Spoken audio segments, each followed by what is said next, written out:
Hey, Sportlighters, this is the one you've been waiting for. Today we shine the spotlight on former Texan running back, musical artist, and public intellectual Arian Foster as we discuss the economic exploitation of college athletes. And you know it's going to get political. So let's jump right in. This is Sport Report's special guest Saturday, and this is Sport Knowledge. Hey, Meg and Dr. G here for Sportlight, and we are so incredibly honored to have with us former running back and talented musical artist, among other things, Arian Foster. As you know, Arian played college football for University of Tennessee and for the NFL for the Houston Texans, where he holds records for rushing yards and rushing touchdowns. This guy's in a hurry. As a professional athlete, Arian uses his unique platform to strive to make an impact by bringing awareness to key societal issues. Arian, welcome to Sportlight. Thank you guys for having me. I appreciate you. Yeah. Well, what's on everyone's mind is, how do you know G? Yeah, so me and G go way back.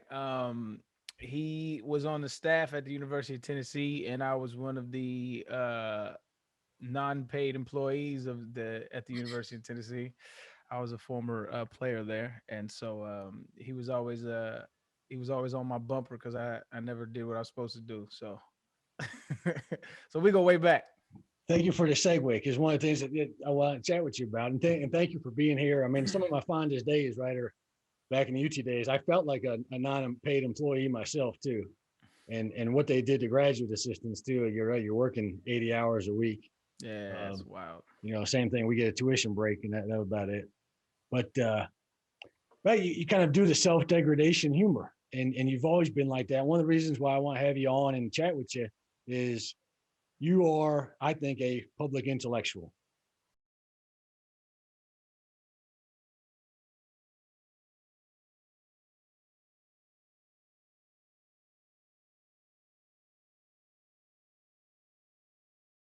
You have been since college, if you want to use the term, outspoken, but you have always been articulate.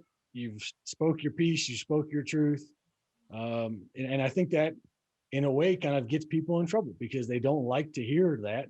And so, I mean, I think one of the things to chat about is, you know, your experience being an athlete, being a professional athlete now in NFL retirement, but on to your next chapter in life. You know, what gives you passion to speak about things, and where does that come from?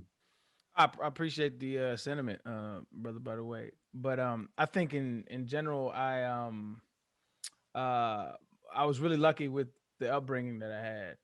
Naturally, my way of existing doesn't really coincide with how sports, and more particularly how football operates. Football is not an individualistic sport. It's very team oriented. It's very we and us, and to allow individuals to exist inside of that atmosphere, uh, I think is actually a benefit. But they have always deemed it as kind of a.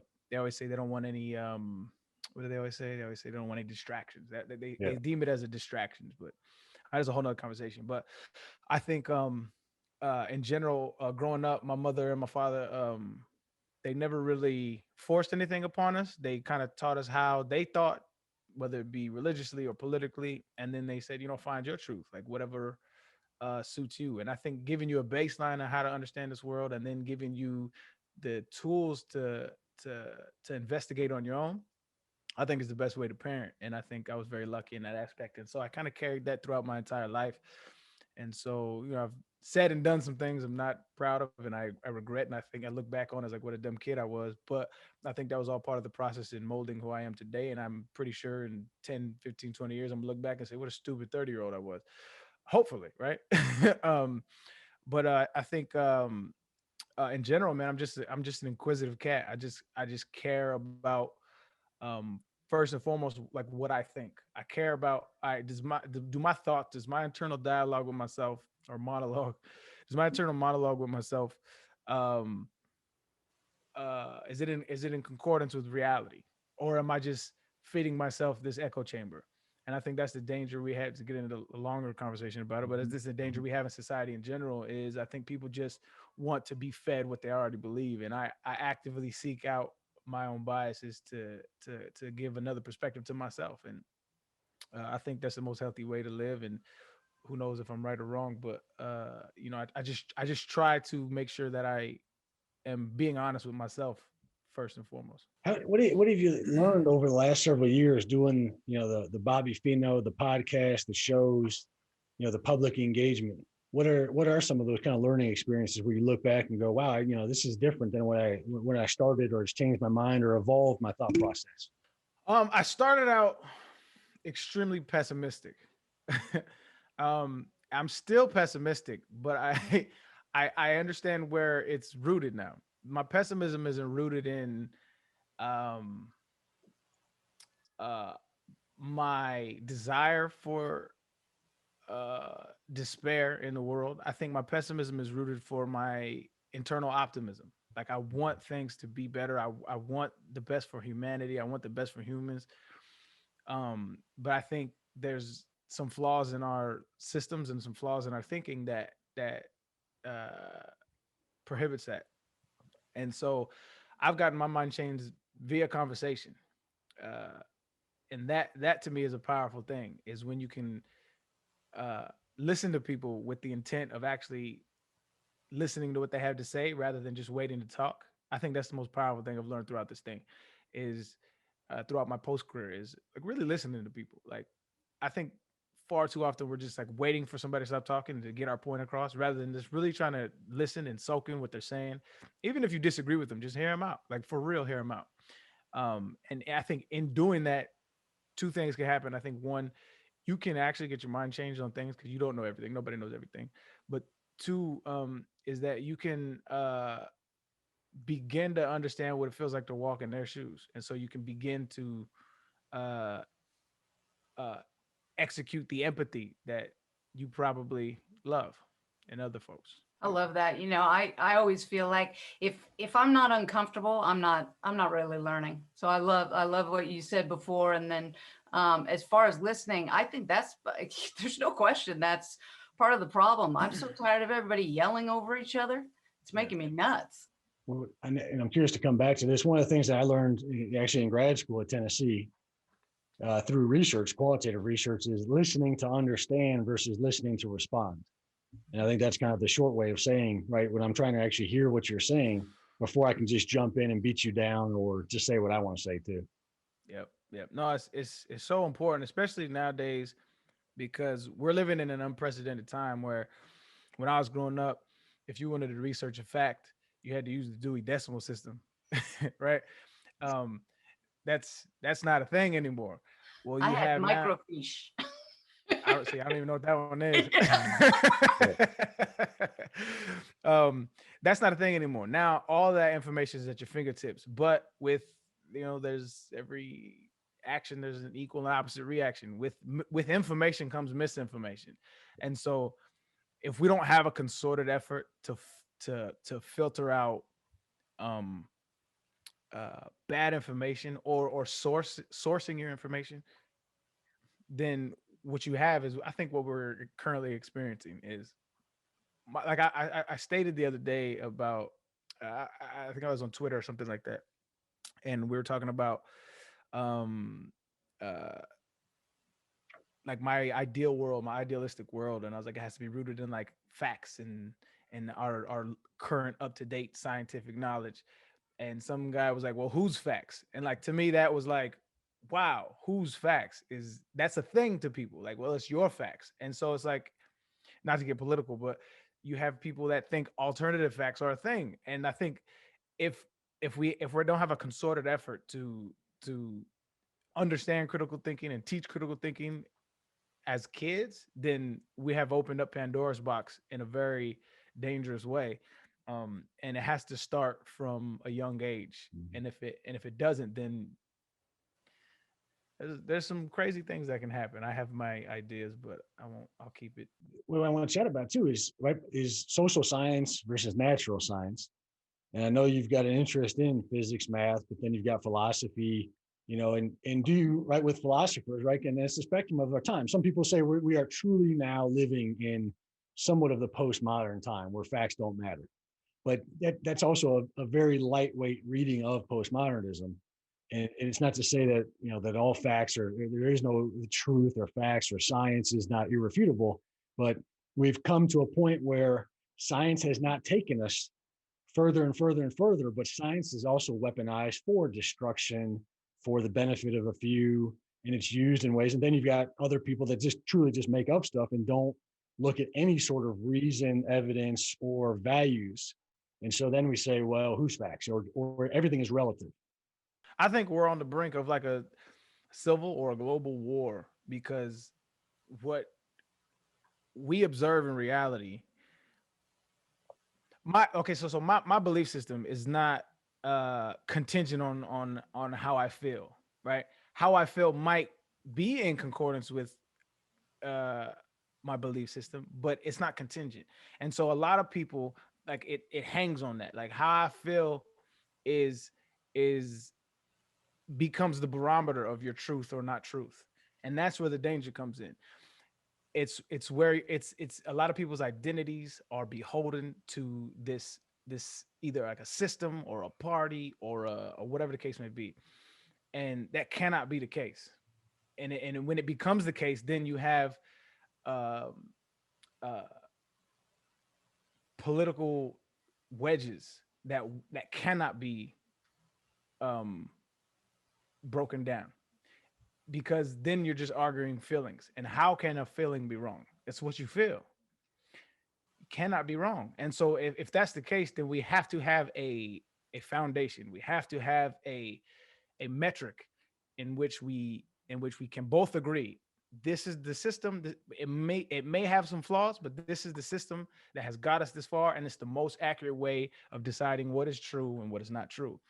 If there is no metric in which we agree upon, then it's just my clique versus your clique, and that's I think we're on the precipice of that. If we don't have some kind of standard. So I'm curious, like, let's take it into sports, and like, you could talk about paying college athletes, right? Mm-hmm. Like, there is no I in team. We're all a team. We all work together, right?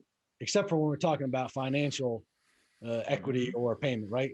They don't, the financial situation never goes into that conversation. All right, so you got paying college athletes, especially football players, basketball players that make a lot of money for the university and for others. You got protesting, and you need with Kaepernick and others too. There, from those sorts of things, what's the role of facts and feelings? Because I would say that emotions are critical to human condition, and that we need to listen and understand them. But something like the economic exploitation of college athletes, brain injury in NFL and contact sports in general, as well as civil, social protests and those sorts of things. I don't know if it has a clear-cut answer like physics does. Or So that's a great point. And I bring that up all the time, right? So you have, in this, I always say I hate to get political, but I'm of the opinion that there isn't anything that isn't political. Every single thing is political. And so, like, to your point, it's a great point, is that you have two very distinct forms of science. One is social science, and one is what they call hard science. Yep. Or what you like natural science. And if I drop a pin, I can calculate exactly when it's going to hit the ground. I know all of that stuff, right? When it comes to social science, anecdotes matter 100%. And so it is not an exact science as a physical science is. It cannot be, because you're dealing with variables of human emotions. And that is in itself a whole other can of worms. Like, we don't even know what consciousness is. Like, we don't understand the human anatomy. We don't understand our chemistry like we would like to. And so, because that's the case, I think there has to be leeway, and there has to be empathy. And you can get an idea of a situation through the amalgamation of data, right? But there's no way to understand fully a situation. It's just hard to do. And so you have to understand what you're dealing with. And so a lot of people, like you said, like to weaponize science, and they'll say, well, the facts don't add up. Well, that may be the case in the certain sample set that you used, but there are other variables may be unaccounted for. There are plenty of things that can be, and data and statistics are always manipulated for both sides of the political spectrum. And so you have to come at it with an open mind. And I think we should just rely on, that's why I say I think we should rely on listening to people. If you feel like you're marginalized, if you feel like this, let's have this conversation, right? And let's do everything that we can to support people that and give them systems that aren't disproportionately affecting other people that we can agree on, right? For whatever the factors are, and see if we can even the playing field, right? And so to me, that's the only remedy, is to listen to people. If you do feel disenfranchised, or if you don't feel disenfranchised, we have to listen. And when you're dealing with things like paying student athletes, I mean, that's just a great point. So I always say this is like, the majority of people, not all, but the majority of people that oppose collegiate athletes getting paid tend to fall on the conservative side of the political aisle, right? If you break down their belief systems, they are for open and free markets. But when it comes to young kids being the labor force for a $1 billion business, they don't see them as that. They hide behind this guise of, oh, they're amateurs though. It is a made up term. The man who invented that stated that explicitly for the amateur status of just not paying them.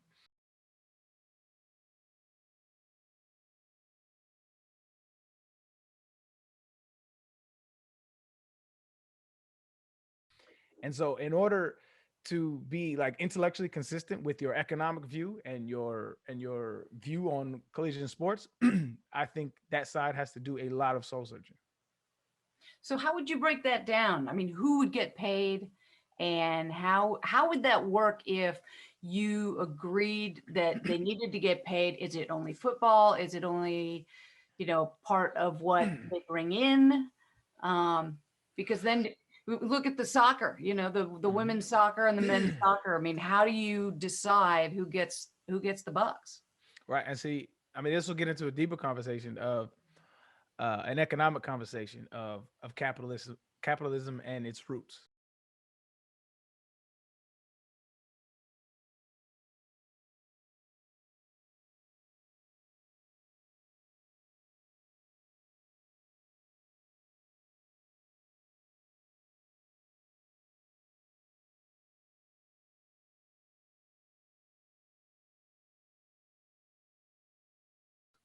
And its goals.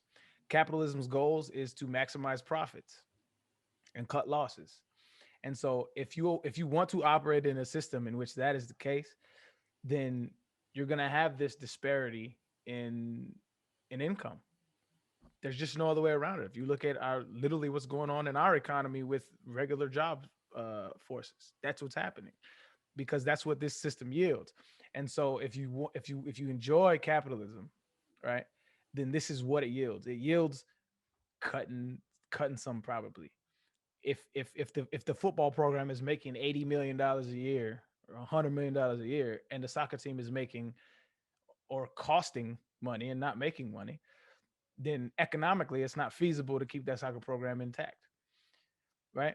And so the answer is very multifaceted. So I'm not a proponent of cutting other sports, right? I'm a proponent of, Yeah, I mean, we're talking about yeah, making the field equal. That doesn't quite work.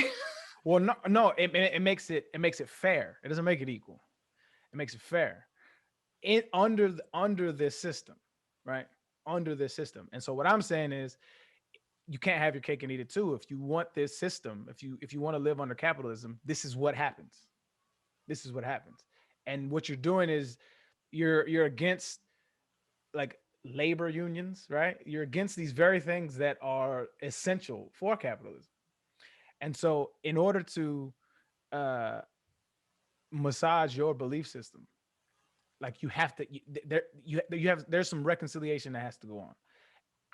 I'm with this, like, more for the community thing, right? I'm with it. But under this current system, it's exploitation. I think there's a couple of things too to think about. Is one, fundamentally, can we agree, or what are the arguments for paying particularly high revenue, high profit sports like football, men's basketball. I would, so that's kind of bar number one. The logistics of how to pay athletes, I think, is the next step. That's the after the fact. If like, okay, we understand that this is fundamentally wrong, and it doesn't jive with the free market, and then it does really blow the minds and the logical inconsistencies for those that like to be free market capitalists, or at least say that in theory without understanding further what that really means. That's kind of the next point. But I would disagree. I think that you could actually profit further from the continued growth of collegiate sports, all of them. If you made soccer and other traditionally non-big revenue sports, and you put them on TV, you sold their stuff, you promoted it more and more, it's not that football all of a sudden was magically profitable. I mean, right? This is a relatively still new thing. To make it in the last 40 years a big time profitable high revenue thing. You just need to pump out more selling of the other stuff. But I mean, I don't disagree, right? I think that we are highly marketed to society. And I think that in order to market, you need money to market. So where's that marketing money from women's soccer going to come from? Yeah, well, I mean, look at revenue sources. Where does it come from? From ticket sales, TV sales, DVD. But you're gonna. What I'm saying is you're gonna have a disproportionate level of marketing due to and what I would say, football is America's number one sport because of the reason that you're saying. We market it as America's sport. The Cowboys are America's team, right? It's woven into the very fabric of who Americans are. Like especially in the South, right? The Southeast, like that's football is America. And so you don't have that with other sports. Like soccer for the longest is considered like this overseas fancy, like, right? And so in order to market that in a way that is appealing to Americans, like it would take a lot. It would take a lot. And I don't think that a women's college team has those funds if we're going off of the revenue that they generate. And I think it's a failure of the system in general, right? I just really do. It's sad, but it's the reality of the system that we occupy. It'd be interesting to see if you took it more like other sports, though, too, hypothetically, how much influx of new capital, though, would be invested in order to make it profitable. Right? If you opened it up and said, hey, now y'all can invest in this thing. And now, somebody, and just like various women's soccer leagues and those types of things, when people have the capital and can invest in it, they're going to expect to see a return on that capital. So you're going to invite, and that's why capitalism and competition is desirable, because it brings in capital, because then they can get a better return on it. In theory, so you're talking about, are you talking about sponsors coming in and giving that? Where's this money coming from? This sounds like a great place, and I'd like to tap in. I don't understand how you're getting all this money, because where it was before is you had men's football and basketball, and they were getting all the money, and that's why Title IX came around. So where is it? How would this not fall right back into that? This is his model. I'm not sure. I don't. I think G's gonna start giving us some money here. Come on. G ain't got no money. G's professor salary ain't got no money.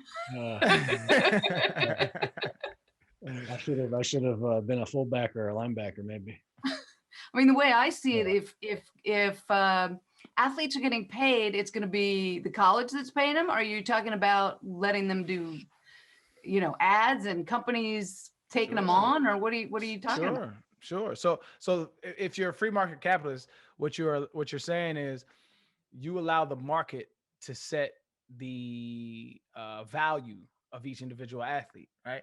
And so what we don't like to see, or we don't like to say, is that the NCAA is running $1 billion business. We don't like to say that, but that's exactly what's happening. The only difference is they are stifling their product from reaping the benefits of those of that income.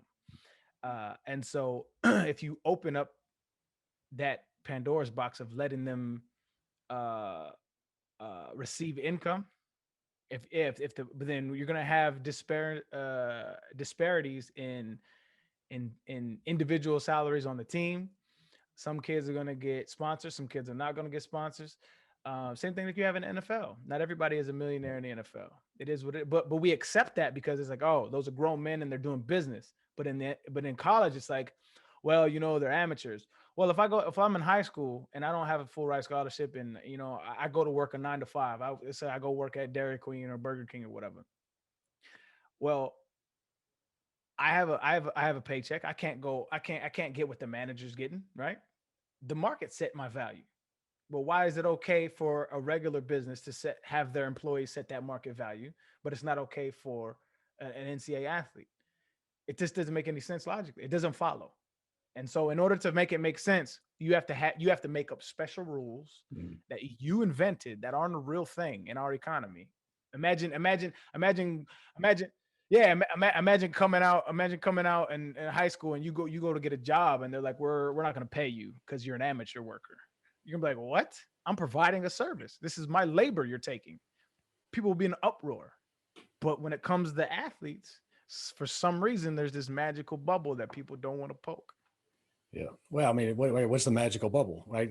Power, economics, and then to throw it in there, I would say it's also probably racism. I think that I didn't want to say it. Yeah, when I said it, right, that we're okay with. And what happens when you start looking at some of the other data, right, is the profitable sports, which tend to be overrepresented by Black men, are subsidizing other sports that happen to be overrepresented by white people. I mean, but people don't know that. And then when you say, right, if you say racism nowadays too, it's like, oh my gosh, everybody, now he's calling me a racist.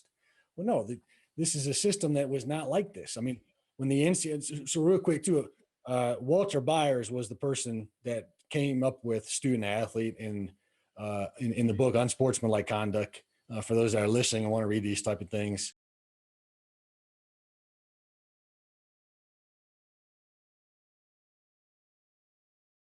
There's another cat, Professor John Thielen, wrote a nice book about collegiate athletes way back in the day. And there's lots of other ones, examples.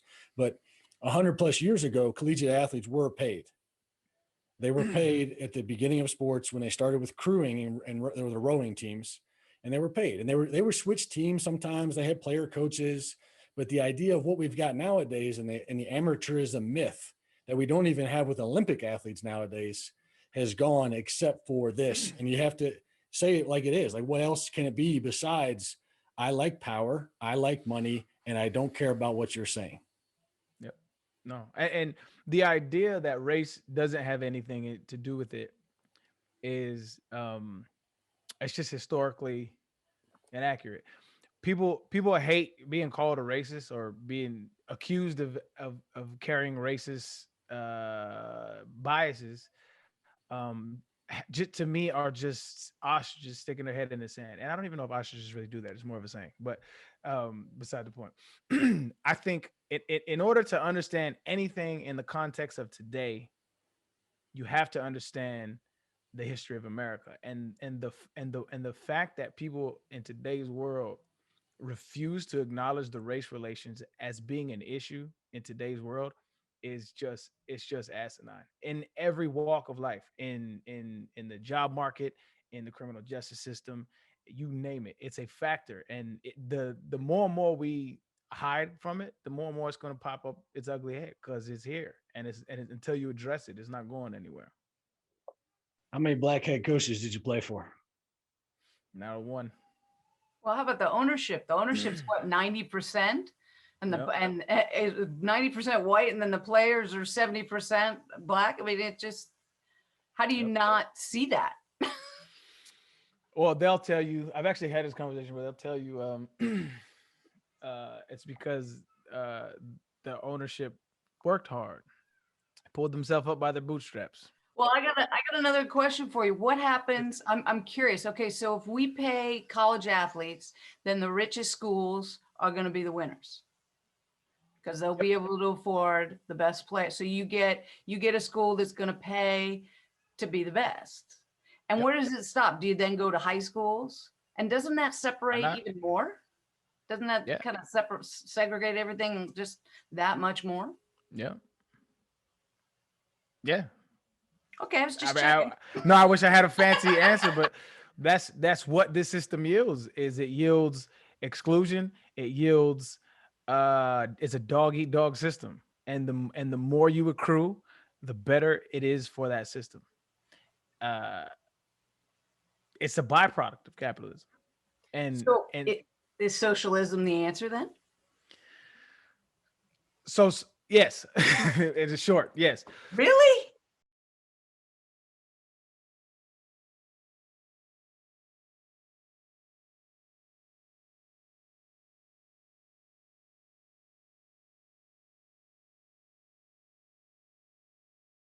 socialism is largely misrepresented. Socialism is where the workers own the means of production, right? It's saying that your labor is worth more than what I pay you, because to me that's exploitation, right? It's saying it's the reason why all the products you have are made in China. The reason all the products you have are made in China is because in order to make them here, it will cost more. And the owners of those companies are saying, I'm not willing to pay that amount for your labor, so I'm gonna outsource it to where I can get the labor cheaper, so I can have more revenue on the back end, right? That's that's exploitation. You're saying my labor's not valuable enough in order to make your product. That's what you're saying. I think what they're exploiting is those poor children in China that are making their things. I'm not sure that they're doing. That's funny, because I would not have said it's because your work's not as good, or because you're not willing to do this for nothing. I just think, as you say, as a capitalist, that's why football players would get paid and women's soccer players wouldn't. Yeah, and I mean it's an unfortunate byproduct, right? But basically what it boils down to is we don't value labor in this country and under the system like we should. If we did, we would give more to the workers. And this extends beyond athletics. This goes to regular average 9 to 5 people. If they had more incentive to go work, and there's study after study that proves this, the quality of work will go up, the quality of life in the environment in the workplace would go up. Insurmountable effects would take place in a positive direction. But what you have is ownership in companies that say, it's my product, I came up with it, I deserve whatever I want. And they're not wrong under the system. You deserve whatever you want. I'm just different, right? Like I run a small little podcast and I overpay. I'm in the red. I overpay. Like I'm losing money, but I pay them. And granted, and not that's not a sustainable business model in this system, right? But to me, it's the ethical thing to do. If I'm Amazon, if I'm Apple, if I'm Walmart, I'm overpaying. I'm making sure all my employees have health benefits, retirement packages, 401ks out the roof. Because how many cars do you need? That's what it boils down to, dog. Is how many cars do you need? How many houses do you need? I have the privilege of being a very wealthy man, right? I don't ever have to work again for the rest of my life. What I've found is that the majority of people that I've bumped elbows with, whether it be in business or professional sports, and like I got a buddy that's worth like $600 million, right? That I have done business with in the past. And he just continues to grind. And I'm like, why do you do this? And it's just it's you're programmed. You're just programmed in our society to get more, to gather. It's a monopoly game. It's 1,000% a monopoly game. And you have the most property and you have the most money and you win. But I don't know if I'm just wired like this, or I was able to see both sides because I grew up in Section 8 housing on government cheese, right? I grew up on food stamps, and now I'm at the epitome of wealth in America. Well, somewhat. I'm a very wealthy person, relatively, and I see both sides. And now all I see is exploitation. I understand very well that if you make a lot of money, that's how you keep a lot of money. There's loopholes after loopholes after loopholes that I've taken advantage of, and me not knowing that I was taking advantage of the system, right? And once you get there, you realize how skewed the game is, and it's not set up for regular people. Like I told my buddy the other day, man, it was like a couple months ago. He's an entrepreneur, he has his own business, and he has aspirations to be a millionaire. And I was really frank with him. I was like, dog, you're probably not going to be a millionaire. And he was like, why would you say that, man? It was like, it's not a personal slight, but what it is it's reality check for the system that you live in. I hope you are. I'm gonna do everything in my power to aid that, bro. But the odds are not on your side. It's very hard to do. There's certain things that have to fall in line. Certain people you got to know sometimes. You got to get lucky sometimes. So it's not this, you can do it too. You can't. You can't. It's you. There's things that have to go in place. And I'm ranting. Sorry, I was on my No, you're not. No, you're not. I'm very curious about this. So I want to go back to China. I want to go back to China. I want to. China. So if I know who can ever say that word again and not like. Okay. Anyway. China. So I had a brother growing up who was an environmental scientist, but this was back before that was even, a thing. It wasn't in at the time. And my father was in real estate, and he every night for dinner, he'd pound the table. Everybody's got to tear down their buildings and put up green buildings. Period. End of story. It's the right thing to do. You got to do it. There's no other question. And I remember thinking, what businessman's going to go, you know what I need to do? I need to tear down my building that has been providing my, my company and my family and my workers all their income, and put it all into a green building because it's responsible. So when I hear about, we should be paying more to people in the US for labor when China has you're paying nothing to these poor kids. I think that's wrong for sure.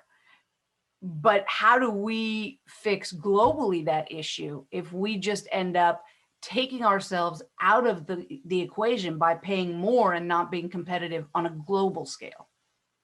So our competitiveness, and why our dollar is worth anything, is because of the goods and services we produce. As long as we have goods and services that the world want and need, the US dollar is not going to be devalued in any way, right? So the tech world, Silicon Valley, is the hub of technology, right? If you do the responsible thing, if you invest in poor neighborhoods education, right? If you invest in education in general, if you invest in green energy, if you invest in these things, what will happen over courses of generation after generation is you'll start to see that the product of those investments are children that have grown, that understand the world, that understand the economy, that understand the environment, right? And that becomes a valuable asset to your economy. Mm-hmm. And it's the simplest thought in the world. But what hinders that is the greed of Americans. It's the greed of our society. It's that I gotta go get mine. And I say this, and I say this to people all the time. And I know it's hard to hear for people who are working 9 to 5 and are living check to check. And I've been there, right? I know it's hard to hear, but being rich is not the answer. There's a certain amount of money that I will concede that does give you happiness, right? And I think it's like $73,000 or something like that. And the reason why it does, it's not because, I'm sure you're familiar with the study I'm talking about, Brian. I'm going to need to see some citations. I will. We better put that up there now. So it's a certain, it's not money can't buy happiness, but there's a certain amount that can alleviate a lot of stress, a lot of suffering, stress, health, access to healthcare, food, etc., shelter. Yes. So there is a certain amount of money that can do that. But for the majority of people who are like, man, I want to be a millionaire, I want to be this. The one thing I say to people all the time is like, dog, if you're not happy with a little, you're not going to be happy with a lot.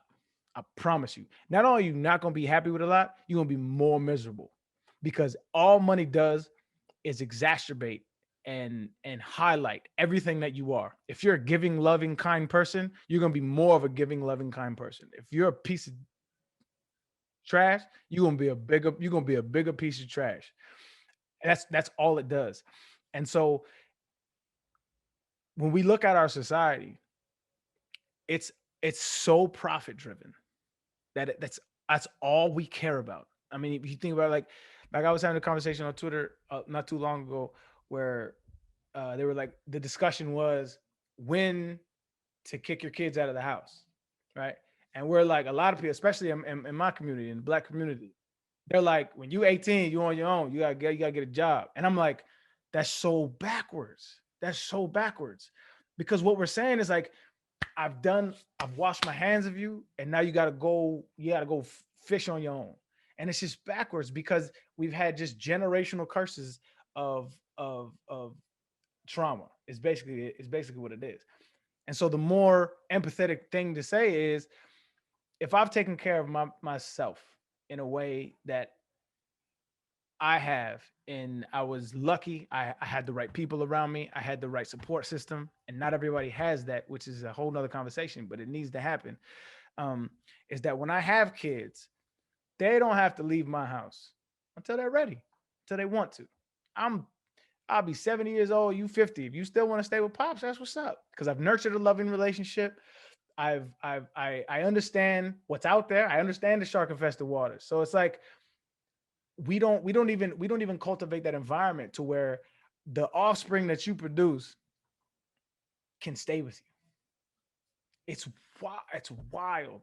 That's also too. I would say I think I'm going to say that it's a white capitalistic kind of nature though too. Like, right, go out and spread and get your own thing, whereas other communities too, and different cultural ethnicities, and it's hard to generalize. So there's a lot of different groups though that having the extended family in the house, not only because it's more expensive to each have your own, but it's because you value having the family and community with you and not dispersed all over the place.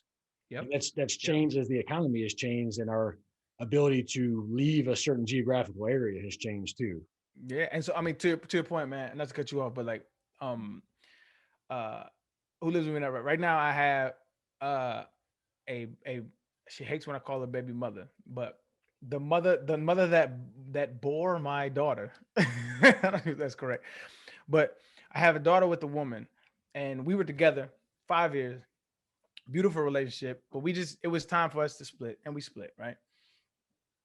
She still stays with me, and we had a long conversation because I was like, I don't not enjoy you as a human being, and she doesn't not enjoy me as a human being. I want to be able to wake up and cook my daughter breakfast. She wants to be able to wake up and cook her daughter breakfast. It's like I'm in the space where it's like, I have a room here. You can stay here if you would like. And she was like, I don't see why not. And so we're living our separate lives, but in the same household. It's so abnormal that when we tell people that, they'll be like, whoa. That's a whole nother show. Yeah. Yeah, like, y'all good. And it's just like, but it's the same thing. One of my best friends that I played in the league with, he's financially stable. He's good. He don't need nothing from me. Just one of my brothers. Like, I love him to death. Like, I feel like my mother had him, right? He was always over at my house and we were making music together. Always, like every day. And then one day I was like, bro, why don't you just move in? I got a room. And he was like, you want me to move in? I'm like, you always here. You done brought females here. Like, you always here, bro. Why don't you just move in? It moved in. And it's like, to your point, it's such a taboo thing to have people that you love in the space that you occupy, because I'm getting mine. You should get yours. When it's like, nah, what if we all collectively just put into the pot and enjoy this life? What really changed my mind? This is what really changed my mind. What really changed my mind was I retired my mother in 2012. Called on the phone, was like, yo, you don't got to work no more. She was crying. It was amazing, right? About a year into it, I was like, so what do you want to try to like pursue? What do you want to do? And she was like, honestly, man, nothing right now. You know, I've been working in the workforce for 40 years. Like, I just want to relax. I was like, relax, take your time. It's whatever. 2 years went by, 3 years went by, 4 years went by. I was like, Mom, like, what, is there anything you want to do? And she was like, nah, I don't. It's like, is this okay? And I'm like, that's what I retired you for. Do you just wake up and do whatever you want to do? And then it finally dawned on me that I've been retired for, 2016. I've been retired for 4 years, going on 5 years. I'm into a million different things. I'm never going to stop working at the things that I love. My mom's been retired for 8, 9 years. She don't want to do anything. And that's okay. We demonize wanting to enjoy life because your value as a human being is directly correlated to the value that you give the economy. And that is so backwards to us. And unless we undo that, that's how we demonize poor people. That's how we demonize the downtrodden and the misfortune in our society. Yeah. It's because, oh, you're not putting out, bum. That's how we look at it. Does anybody need a middle-aged sport professor to like move in, or no? I got an extra room for you, dog. My rooms are taken.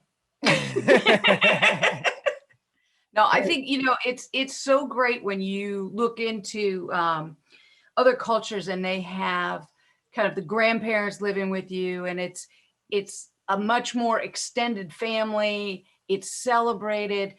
And I think that's part of mental health in general, is feeling like we are so individualized, and it puts so much pressure on me as an individual instead of being part of something bigger. Yep. I totally agree with that. Yep. What I don't agree with is in socialism, while in your house and in my house it works, you get anyone that kind of power. I mean, we've seen it a million times. You're going to get the corruption that happens. Socialism on paper looks fantastic. I want in. You get somebody who's got to be in charge of something, and the human element corrupts and it makes it worse.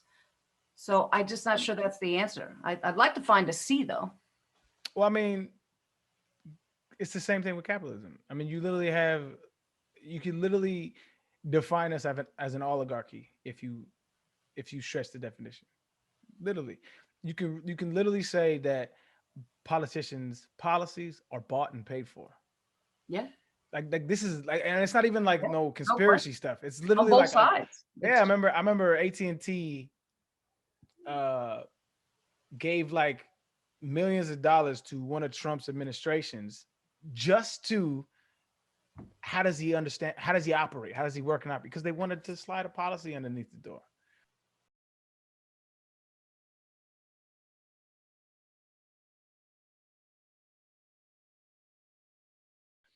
And this is documented. They admitted it, right? And so it happens on both sides. So what I'm saying is, I would rather have a system that acquiesces to the workers' needs than a system that acquiesces to the owner's needs. Private ownership is ripe for corruption. Workers' needs, you'd have to go through a lot more in order to have that system be corrupt. And the human element is always going to be present as long as humans are here. But this is why we have to have, we don't massage an environment for our voters to understand what they're voting for at all. No. We have an electoral college that's broken. We don't educate all of our kids the exact same with the same amount of resources. And so when you're fostering an environment for corruption, like that's literally what you're doing.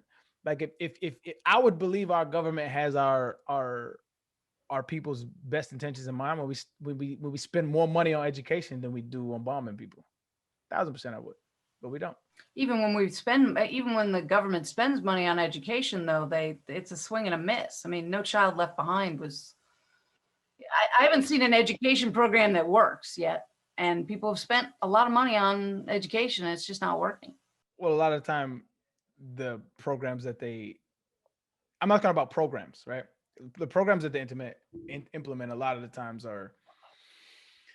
that's a whole nother conversation. What I'm talking about when you fund education is don't have public schools funded by property tax. I'm talking about getting kids resources and paying teachers a real livable wage. I would disagree that we've ever actually funded. So there's a lot of problems with No Child Left Behind. And you can look at like Diana Ravitch is a historian of education. There's quite a few educational scholars that have looked at it and its flaws. But when you look at how much we spend, let's say, on the military as a percentage of our budget, our slice of education is nowhere near that. So the idea that we have ever funded public education, and you can look at one of the books that I read right back in the day as an education major was Savage Inequalities by Jonathan Colson. And it's a short read, but if you ever want to read about what either rural areas. And I, having coached and lived in Mississippi, or reading about schools in St. Louis and how places are falling apart left and right. And teachers after 30 years are still not making more than $50,000 a year. We don't treat education, and we never have, as a thing. And so I just. So if government has never been able to treat it correctly, why are we handing it back to the government and saying doing better? Why wouldn't we do it better ourselves? It's about the allocation of funds. It's not about the doing it yourselves.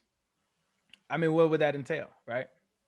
That would entail private companies or private businesses expanding their philanthropic football league. He's That's out not there doing it education. right. But it's not education, though. But why wouldn't you want to foster a society that places an emphasis on education? We place an emphasis on entertainment, which is what you just alluded to. No, I agree with you 100% that we need to change the focus of our country. I'm just not sure the politicians are going to do it. Well, it's because they're horrible politicians. But they don't give them anything. But they put forth a lot of the arguments, is what you're saying. It's saying, well, we have private things we get programs we can fund, and yet rather than saying we're allocating these funds to rebuild this school, we are changing the mandate on how we pay public teachers. Like that is saying we care about education. All we care about now is profit. That's all we care about. That's literally all we care about. It's all that matters. Nothing else matters. If it did, we would already have somebody on Mars.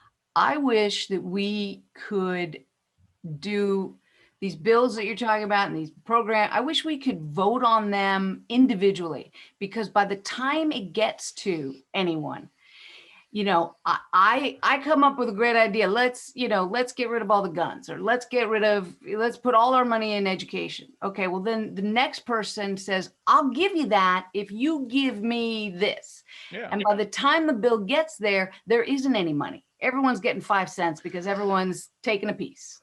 Well, and see, and that's where I think we have been bamboozled. Hey Sportlighters, thanks for watching. Make sure to like, subscribe, and get notified, because we have part 2 of our discussion with Arian Foster coming up on our next special guest Saturday. If you're interested in further information and want to engage in in-depth conversation about these and other issues in sport, please visit us on Patreon at www.patreon.com/Sportlight. To stay updated on all things Sportlight, follow us on Instagram and Facebook at Sportlight Media, and Twitter at SportlightCom, no dot. Or feel free to email us at team@sportlight.com, and we'll be happy to welcome you to the Sportlight community.